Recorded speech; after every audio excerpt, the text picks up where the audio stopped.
Vamos a compartir pantalla nuevamente.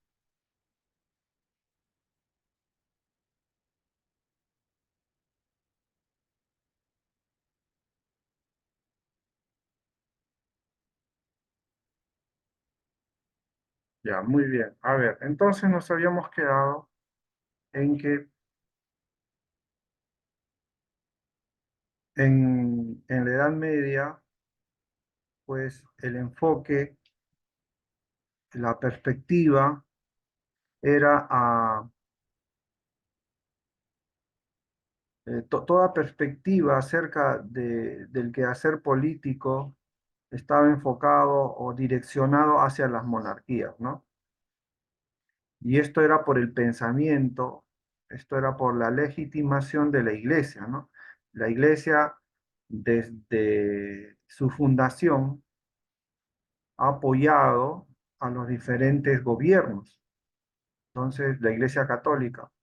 Entonces, se legitima, la iglesia legitima los diferentes periodos gubernamentales, ¿no? Entonces, en el periodo de la Edad Media, la forma, la manera de cómo se gobernaba era a través de monarquías, de monarquías.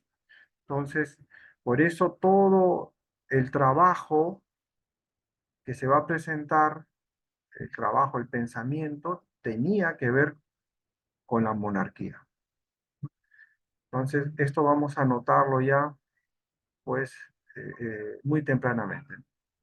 Ahora, otro personaje, Jacques Maritain, él combina su pensamiento con convicciones religiosas y presenta algunos resúmenes, ¿no? Por ejemplo, Maritain propuso una concepción evangélica de la democracia.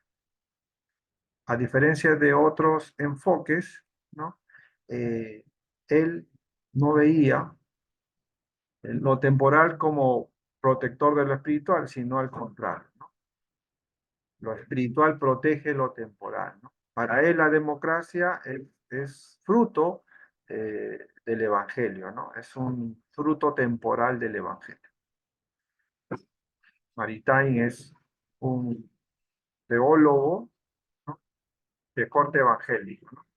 Él pone como elemento superior el poder de la espiritualidad, ¿no? Maritain depuró la noción de democracia despojándola de adherencias de tipo de corte de Rousseau. Postuló un régimen comunitario y pluralista bajo un gobierno presidencialista, ¿no? Como yo les decía, ¿no? En la Edad Media ya está entrada el periodo de la Revolución Francesa, todos apostaban por monarquías, ¿no? Pero aquí vemos a alguien que no, y él dice, pues un gobierno presidencialista, ¿no? Alguien que es presidenciable, ¿no? Entonces, alguien que tiene que salir del fruto de una votación.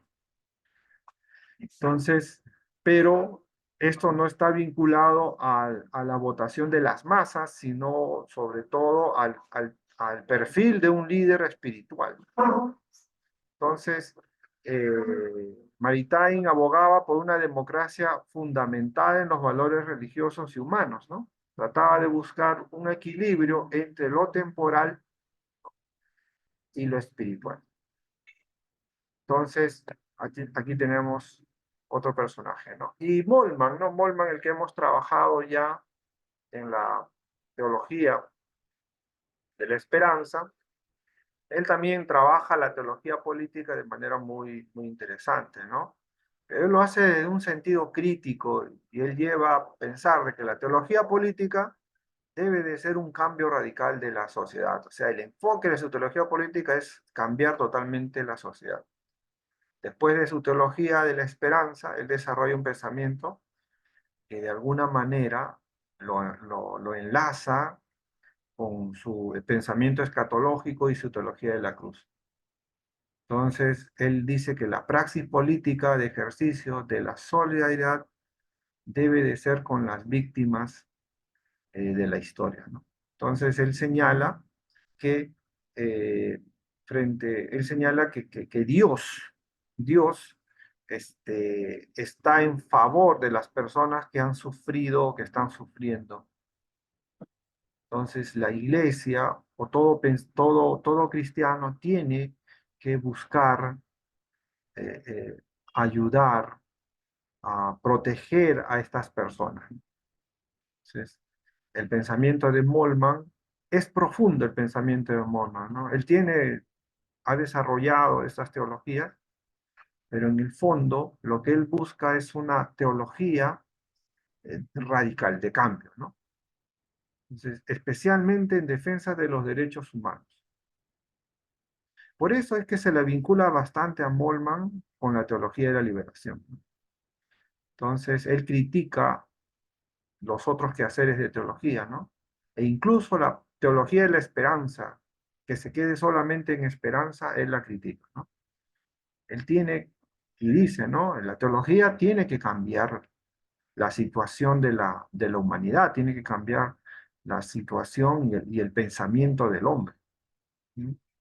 Esto es lo que pensaba Moltmann sobre la teología política, ¿no?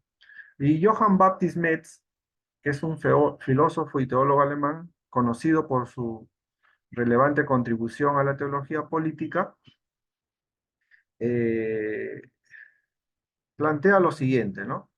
Él señala la importancia de la política, él otorga un lugar fundamental a la política dentro de la reflexión teológica, ¿no? Eh, Se le considera el fundador de la nueva teología política. Entonces, él plantea un marco conceptual que influye en lo que se denomina teología de liberación, ¿no? Que luego lo veremos. La fe como teología del mundo. Metz desafió la religión burguesa individualista que privatiza al cristianismo. Para él la fe tiene una dimensión social y pública. La fe se verifica en el servicio al reino de Dios, ¿no? La justicia y la liberación integral. En resumen, Metz nos dejó un legado que enfatiza la relación entre la fe, la política y la responsabilidad social, ¿no? Entonces, básicamente la teología política ha trabajado la relación de la defensa de los derechos humanos, la relación de la defensa y la justicia, ¿no? Por los deudos en la historia, ¿no? Hay que reivindicar a los deudos en la historia, ¿no? Hay que reivindicar de parte de Dios, ¿no? A todos aquellos que han sufrido y siguen sufriendo y seguirán sufriendo. Esa es la perspectiva, ¿no? Y hay ciertas aplicaciones contemporáneas de la teología política, ¿no? La teología de la liberación, ¿no? La política identitaria y la ética política, ¿no? La teología de la liberación, que es una lucha por la justicia social de los oprimidos. La política identitaria, que examina cómo las identidades religiosas y étnicas se entrecruzan con la política. Y la ética política, que analiza los principios morales que deben guiar la acción política y la toma de decisiones. Críticas. Existen críticas, claro, y debates en torno a teología política. El secularismo, algunos argumentan que la teología política ignora la separación entre la Iglesia y el Estado. La ideologización, que existe el riesgo de que la teología política se convierta en una ideología política disfrazada. Y un pluralismo, algunas cuestionan que la teología política puede adaptarse a sociedades cada vez más diversas. Conclusiones y reflexiones finales. La relevancia. La teología política sigue siendo relevante en un mundo donde la religión y la política se entrelazan de manera compleja. Los desafíos: encontrar un equilibrio entre los principios religiosos y las realidades políticas, así como abordar las críticas planteadas. Y el futuro de la teología política seguirá evolucionando y adaptándose a los desafíos del mundo contemporáneo, ¿no? Bueno, esto es una breve reseña sobre teología política, ¿no? Pero vamos a ver otra presentación que es también muy interesante, de manera muy sucinta, la vamos a ver, ¿no? Por ejemplo, cuando yo hablaba de la Edad Media, ¿no? Hobbes, el Estado es un leviatán y el hombre un lobo para el hombre. Homus, hominus, humus, ¿no? Donde el hombre es que se come al hombre, ¿no? Y él plantea el leviatán y el estado de la naturaleza, ¿no? Ellos ya están haciendo teología política. ¿Por qué? Porque su trabajo tiene que ver con esa perspectiva del Antiguo Testamento sobre eh, la política y Dios, las monarquías. El leviatán, ya lo hemos hablado, no, en este curso, ¿no? Pero el Estado es un leviatán para Hobbes, dicen, ¿no? El Estado, un gran leviatán, un ser no humano, o específicamente un hombre artificial destinado a la protección del hombre natural, ¿no? Esta afirmación es una secularización de un concepto bíblico. Nadie hay tan osado que lo despierte de su grandeza. Tiene temor los fuertes. No hay sobre la tierra quien se le parezca. Animal hecho de exento de temor. Menosprecia toda cosa alta. Es rey sobre todos los soberbios. El Estado. ¿Cómo lo pinta? ¿Cómo pinta Hobbes a Leviatán? ¿Cómo pinta Hobbes a los seres humanos, ¿no? A los seres humanos. El estado de naturaleza de Hobbes, el hombre en el estado de naturaleza es un hombre condenado al desconocimiento absoluto y a la ausencia de moral. En una guerra de todos contra todos, esto porque el hombre está constituido por las contravirtudes de la competencia, la desconfianza y la necedad de gloria. En el estado natural existe el derecho natural de la libertad llevado a su extremo. Por eso Hobbes dice, el hombre tiene que someter su voluntad a un monarca. Este monarca recién lo va a poner en camino. De lo contrario, no va a haber futuro para el hombre. Schmitt, de quien hemos hablado, ¿no? Tiene una política teológica y vuelve a significar la política en base a conceptos teológicos, Dios y Estado. Y entonces vemos que él es fruto de la Segunda Guerra Mundial, ¿no? Afirma que los conceptos políticos son conceptos teológicos secularizados. Ciertamente, ¿no? Ciertamente, ¿no? Ya lo vemos en la Edad Media, ¿no? La política en la Edad Media es un concepto teológico secularizado, ¿no? Medianamente, porque quien legitima todo poder, toda monarquía, eran los religiosos, ¿no? Los papas, los arzobispos. Dice, construyendo esta idea sobre Hobbes, el Leviatán, ¿no? Que dota de carácter reísta al Estado, e identifica en los estados de excepción milagros por ir en la búsqueda de un bien absoluto. Ahora bien, él da una respuesta a la modernidad. Pese a la absorción del cientifismo ilustrado, Smith reniega del pluralismo y dotación valórica moderna. Estructura un universalismo nacional, identificando un pueblo como ente holista con pulsiones comunes para estructurar en un líder fuerte, Dios, el Estado, el Führer. Fíjense, ¿no? Entonces, eh, lo que se busca, ¿no? Lo que se busca es un líder fuerte. Y este líder puede tener sus ambigüedades, ¿no? Sus contrariedades. Fíjense, Dios, perfecto. El Estado, los modelos que se presentaban antes de la Revolución Francesa, y en el peor de los casos, pues el Führer, ¿no? Quien es el anti-ejemplo, ¿no? Antiparadigma de cómo se debe de gobernar y se debe de manejar el Estado, ¿no? Un fascista, un fascista que viene a ser el peligro, ¿no?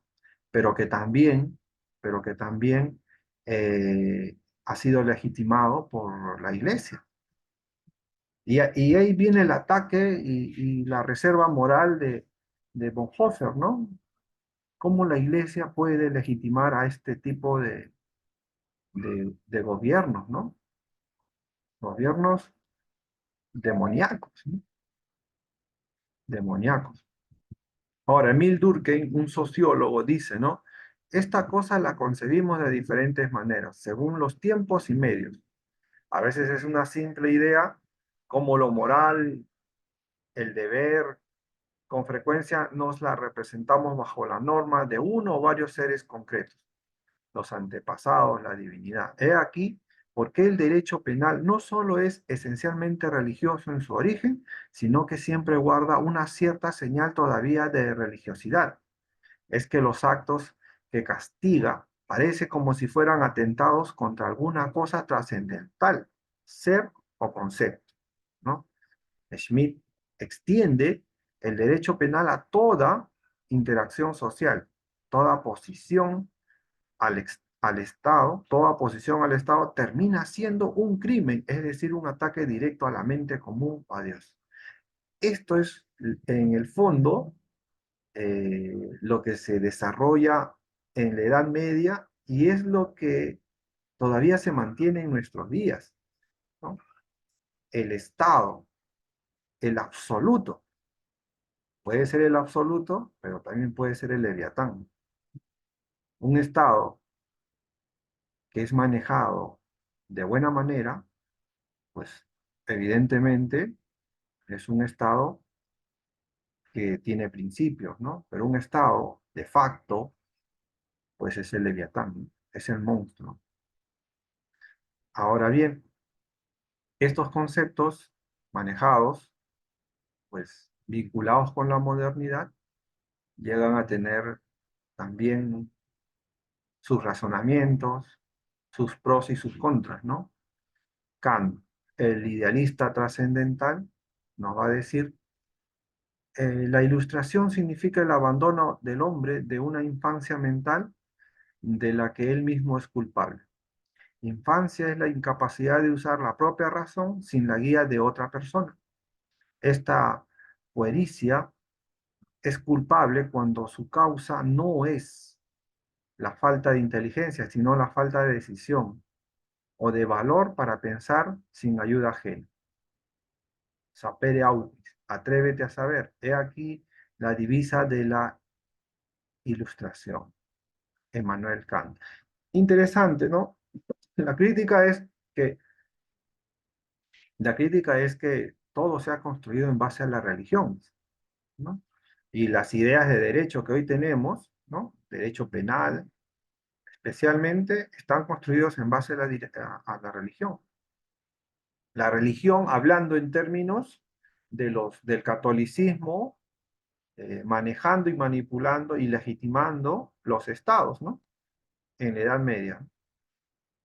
Entonces, esas conveniencias que habían entre Estado y religión, pues han venido a ser eh, los elementos para que se forme hoy en día un principio o un Estado de derecho.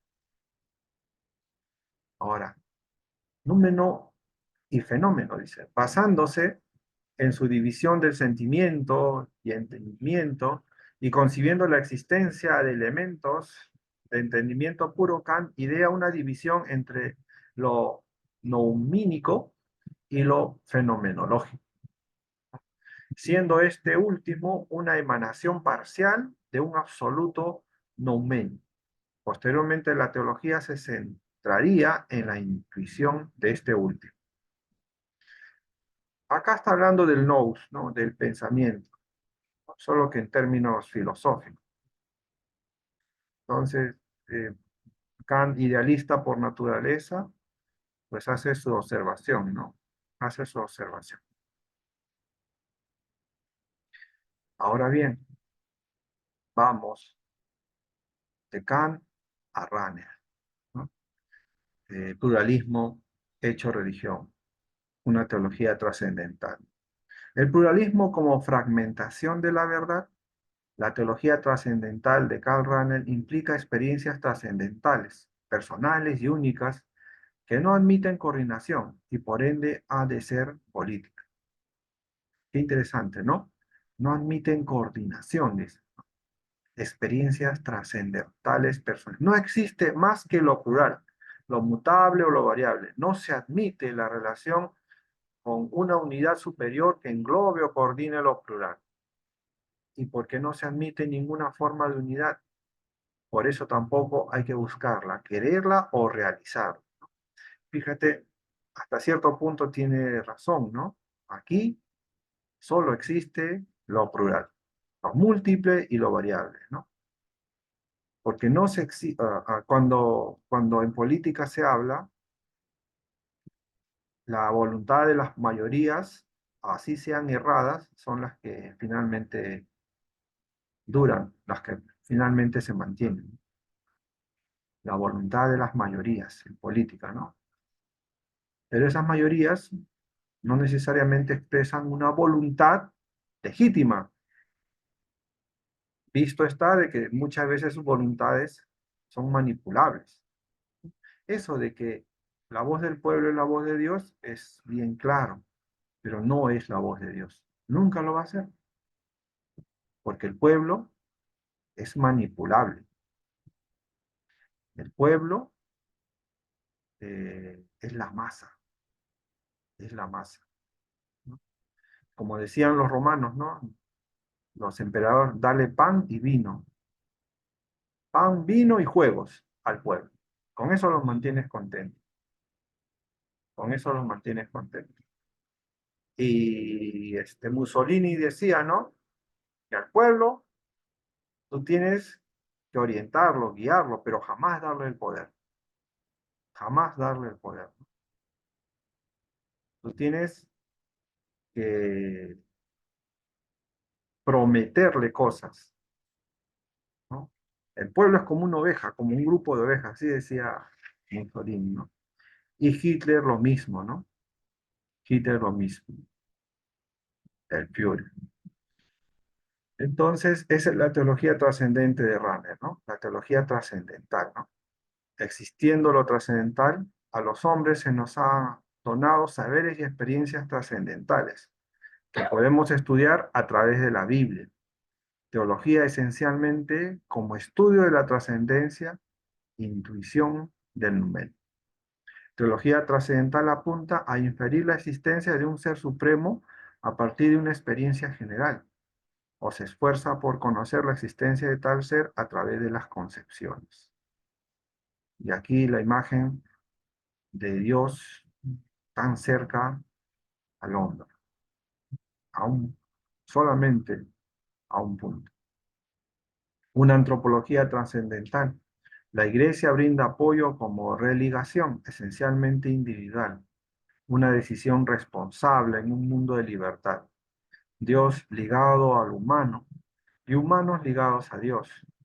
Responde a la modernidad profundizando. Este enfoque antropológico se aplica ciertamente a la dimensión individual, subjetiva, del encuentro humano con Dios que se autocomunica. Fíjese, ya no es teología política, sino una antropología trascendental, ¿no? Entonces, Dios ligado al humano, ¿no? Dios ligado al humano. Bueno, eso es lo que Karl Rahner señalaba, ¿no? Karl Rahner es un teólogo católico, ¿no? Schmidt, Rahner y Metz, ¿no? La nueva teología política de Johann Metz. Metz propone un universalismo como solución al pluralismo. Este universalismo es la solidaridad. Todos sufrimos. Hechos bíblicos sirven de resistencia a la amnesia cultural que implica el pluralismo por su carácter liberador, desprivatizador y universal, ¿no? La Biblia es la principal fuente para llevarnos y hacernos entender, ¿no? De qué es lo que tenemos que hacer en términos de política. Se perdió el cristianismo práctico, narrativo, producto del idealista trascendental. Ciertamente, ¿no? Lo bueno solamente existe en la cabeza. Debería existir en la práctica también. El término teología política es un pleonasmo. Todo discurso político es un discurso sobre Dios. Todo discurso sobre Dios es esencialmente político. Jesús es un ícono del discurso político. No sirve poseer el uso de la razón si ésta no es pública. Dios interfiere, es práctico. Cristo lucha contra una fuerza política. Esta es la teología práctica. Esta es la teología de Johann Metz. Metz propone tres categorías como solución a la crisis moderna de la fe: la narración, la memoria y la solidaridad. Hay que evitar un Alzheimer en lo que a historia religiosa y política del mundo se refiere, ¿no? Entonces, no hay que olvidar, dice, ¿no? No hay que olvidar. Hay más injusticias en este mundo que no hay que pasarlas por alto y hay que luchar porque exista justicia, ¿no? Esto debe de ser el principio de toda teología política. Y esto es lo que plantean todos estos pensadores, ¿no? Todos estos teólogos. Ahora bien, hermanos, hemos llegado a esta parte y a mí me gustaría eh, reflexionar un poquito sobre esto, ¿no? Sobre lo que hemos visto, sobre lo que hemos compartido. ¿Qué les parece? Eh, ¿qué, qué opiniones tenemos sobre estos puntos, sobre la teología política? Pastor, buenas noches. Dígame, hermano. Eh, lo que yo noto, pastor, que los evangélicos nos hemos ido a un extremo en el aspecto político, ¿no? O sea, no participar, no opinar sobre eventos, sobre situaciones, no ser muy expresivo, salir al frente ante los abusos, ante si una ley, por ejemplo, es contraria, es poca presencia evangélica. Inclusive teólogos tampoco se salen, no hay participación, no se nota, no es visible, digamos, en el campo informativo que los evangélicos están saliendo a protestar sanamente en ese sentido. A eso me refiero, de repente con la excusa con el pensamiento de que el evangelio no es política y no se mezcla la iglesia con el Estado, nos hemos relegado y no hay esa intervención que debería de repente en ciertos aspectos y en ciertos momentos debería de repente haber, ¿no? Eso, ¿no? Eso es lo que un poco pienso. Y por el lado católico, como usted mencionaba, hay muchos teólogos católicos a favor de esta corriente, ¿no? Digamos, pero ya también apegándose a Iglesia-Estado, ¿no? Como ocurrió también cuando hablaba usted del curso que se llevaban de corriente filosófica. Entonces, todavía mantienen los teólogos católicos esa tendencia a participar más, ¿no? Como teólogos y en el tema de la política, ¿no? Ujú. Sí, hermano. ¿Y sabe por qué? ¿Sabe por qué? Porque nosotros tenemos eh, un, un concepto eh, diferente en cuanto a términos de salvación. Miren, por ejemplo, ¿por qué los católicos participan en marchas, por ejemplo, de protesta en favor de los derechos humanos o en favor en contra de alguna injusticia? ¿Por qué razón? Porque para ellos esa acción es sencillamente parte eh, de su salvación, ¿no? El católico tiene bien puesta en la cabeza de que la salvación es por obras. Entonces, si él no hace esto, entonces él se está exponiendo a un juicio porque ambos pensamos lo mismo, ¿no? En cambio, el evangélico no va por ahí, ¿no? El evangélico no tiene esa forma de pensar. El evangélico dice, no, la salvación es personal y la salvación es por gracia. Entonces, cuando se trata de pensar en eso, cuando se trata de participar, dice, no, vamos a orar, que Dios, que Dios se va a encargar de eso, ¿no? Entonces, ahí encontramos un contraste, ¿no? Pero nace justamente en lo que nosotros creemos, ¿no? Nace en esos principios de fe. Entonces, el tema tiene raíces, ¿no? Raíces en las bases bíblicas y teológicas con lo que hemos aprendido, ¿no? Con lo que hemos aprendido. Sin embargo, pues existen también evangélicos y corrientes evangélicas que, que se vinculan a una presencia en la sociedad, ¿no? Y esto yo creo que a veces ha sido eh, mal informado, ¿no? Eh, ¿Por qué razón? Se ha puesto un cliché a todos aquellos que participan en marchas de protesta como cristianos socialistas o cristianos comunistas. Detrás de ello está pues una satanización de este tipo de actitudes. Sin embargo, eh, haciendo justicia, la Biblia nos enseña a que nosotros tengamos que tener criterio y conciencia de todos estos eventos, ¿no? Eh, y si recordamos, en el Antiguo Testamento, sencillamente hay una idea mucho más clara de lo que es hacer política vinculada a la teología, porque en el Antiguo Testamento la política nunca se disoció de la teología, ¿no? En el Antiguo Testamento el rey está siempre o bien legitimado o condenado por Dios, así de sencillo. Y cuando uno lee el Antiguo Testamento y cuando uno repasa en el Nuevo Testamento lo que se dice de los reyes, hay una sentencia clara, ¿no? Cuando dice, ¿no?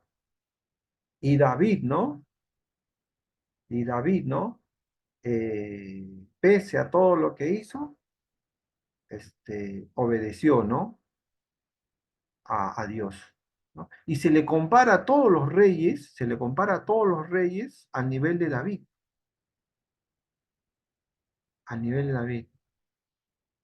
Eh, y eso ya nos dice mucho, y eso ya nos dice mucho. Y incluso, ¿no? Cuando uno lee los profetas y y lee los reyes, ¿no? Y este rey hizo lo que Dios había mandado, ¿no? Hizo conforme a la voluntad de Dios. Y aquellos reyes que no hacen conforme a la voluntad de Dios tienen su sanción, ¿no? Y son condenados. O sea, fíjense, la relación, la relación monarca y voluntad de Dios está ligada en el Antiguo Testamento. Y en el Nuevo también. Y en el Nuevo también. Cuando a Jesús le preguntan, ¿y esta moneda a quién debemos dar? Tratando de hacerle caer en una trampa, él dice bien claro, ¿no? Dad al César lo que es del César y dad a Dios lo que es de Dios. Eh, y eso es un principio, ¿no? Ese es un principio. Él no está yendo en contra de las leyes, sino está poniendo las cosas claras. Está poniendo las cosas claras. Hay que obedecer a Dios. Y obedecer a Dios está sobre todas las cosas. Eso es hacer política, pero teniendo en cuenta la teología. Eso es hacer teología sin escaparse de nuestro compromiso y de nuestra relación como ciudadanos. Cada cierto tiempo salimos a votar. Es una obligación, es un deber. Y cuando votamos, nosotros llevamos un criterio, ¿no? ¿Por quién vamos a votar? Ahí ya estamos haciendo ejercicio político al elegir a nuestros representantes. Y ese ejercicio político tiene que estar, de alguna manera, vinculado con nuestros principios, ¿no? Nuestros principios bíblicos. Bueno, hermanos, creo que hemos llegado a... Pastor, Dígame, hermano Freddy. pastor, aprendiendo de los errores en la participación del Evangelio en Sudamérica, Latinoamérica, hablando posiblemente dentro de la Biblia, la exhortación, el actuar con justicia dentro de la Biblia, ¿verdad? La equidad, posiblemente hace ratos mencionabas, ¿no? En Levítico 19, Salmos y etcétera. Del Nuevo Testamento está Primera Pedro, pero dentro de eso, pastor, la realidad de hoy, la política en América Latina, está embebida en corrupción. Claro, ¿Es así o no, pastor? sí. Mira, lo que usted dice es nítido, ¿no? Nosotros vivimos todos los días, ya no nos sorprende que el próximo presidente esté metido y se vincule a la corrupción, ¿no? Nuestra política es una desgracia, ¿no? Nuestra política ha venido a ser el hazmerreír de todos, ¿no? Hemos bajado en nuestro índice, hay un índice que todos los años, si somos un país viable o no, para que puedan invertir y nuestra categoría ha bajado, ¿no? Somos un país inestable políticamente, ¿no? Por la corrupción. Y eso también es culpa de nosotros, ¿no? ¿Cuánto porcentaje, cuántos habitantes? Hoy en día dice que somos el 20% de la población. 20%, o sea, somos 6 millones, hermanos. 6 millones que nadan en este crisol de noticias y sencillamente no nos estamos organizando y nuestras oraciones parece que solamente están llegando al techo, ¿no? Por la falta de, de vinculación concreta, ¿no? Por la falta de participación concreta o actividades que, que muestren alguna solución a a lo que hoy en día es la enfermedad de nuestra nación, la corrupción. Bueno, hermanos, con eso vamos a terminar porque tengo que iniciar el otro curso. Que Dios los bendiga y nos estamos viendo la próxima semana, hermano. Gracias por enviar sus trabajos. Hasta luego, hermano. Saludos, saludos para todos, cuídense, saludos. Chao.